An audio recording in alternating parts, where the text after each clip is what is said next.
8 razlika, prvo poluvreme i na kraјот повторно во Келн. За тебе прв пат, еве, кажи ми твои импресии после овие 60 минути. Pa, ne mogu stvarno da objasnim, pod velikim sam emocijama.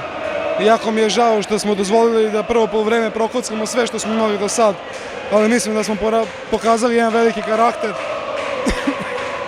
i na kraju da smo smanjili tu razliku i da smo ovo je naša pobjeda, mi smo prošli dalje i naša korist, tako ovaj rezultat 29-25. Mislim, mnogo smo srećni i ljudi su mogli to da vide.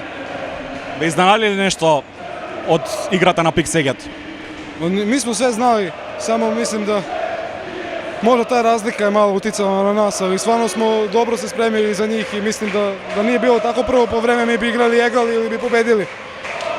Ali stvarno smo bili u prvom poluvremenu su nas jako stvarno i u odbrani i napad nismo imali šanse i s naše strane golmanske je bilo slabo.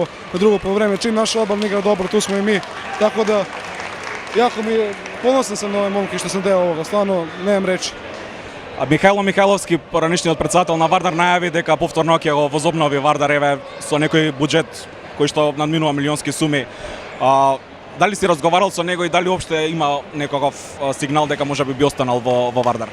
Iskreno, ja stvarno nemam nikakve informacije u vezi toga, ja sam stvarno pročitao isto na društvenim mrežama ovako lično ili da neko je došao do mene ili nešto, stvarno nemam nikakve informacije i ne mogu o tome da pričam, znam stvarno šta nam je rečeno prvo, ali za ovo sve ostalo drugo, stvarno niko nam se nije obratio kao celu ekipu. И останало ли доколку има? Stvarno ovakva je situacija da, evo, posle ovakvog nešto, stvarno ne razmišljam šta će biti ako će biti.